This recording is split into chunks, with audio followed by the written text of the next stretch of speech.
G'day, John here. I'm just doing a small group introduction video. So I'm assuming that you're watching this because you've clicked on a link from an email and want to find out a little bit more about small groups and how to lead small groups. So this is for people who are interested in starting a small group.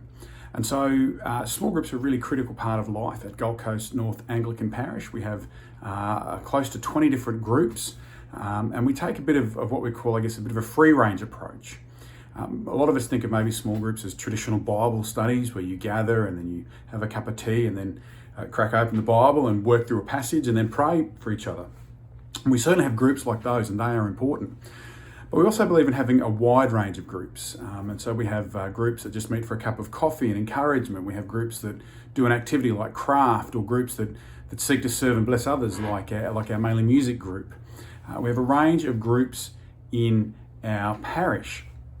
And small groups are really important because they are where people who join our church family can really go deep with people. They can build friendships and relationships, and we call it, the purpose really behind it is that they can find their church family, or they can find family through small groups.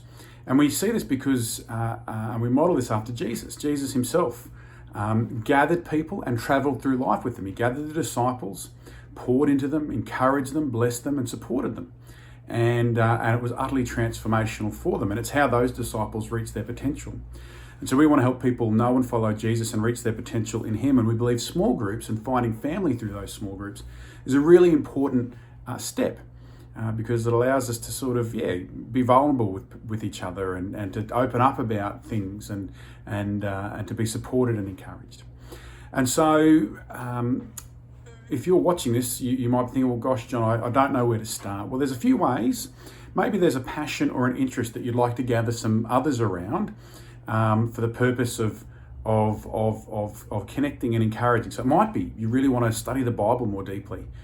You might not know a lot, and you don't have to be an expert in the Bible, but you just, I want to gather with some others and to read and ask questions and go deeper in that way.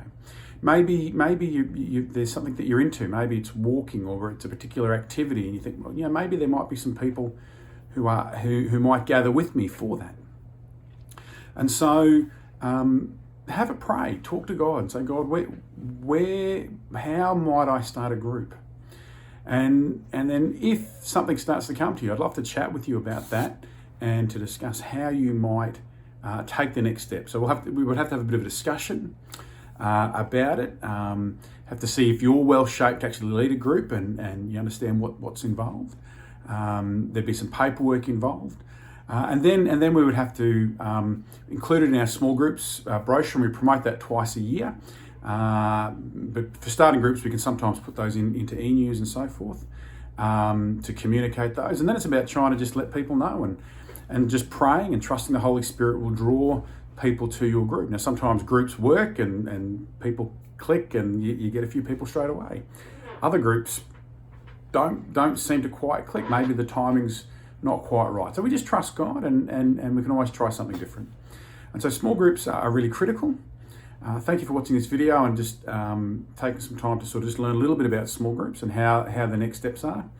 And I guess just one last thing to say is that the heartbeat behind groups is still to help encourage people in faith. So there's one group I know that meet and has a cup of coffee. They don't really pray or talk about God, but I do encourage the leaders of that group to really be praying for their members, to be caring for their members, and to be looking for opportunities to help the members of that group take a next step of faith.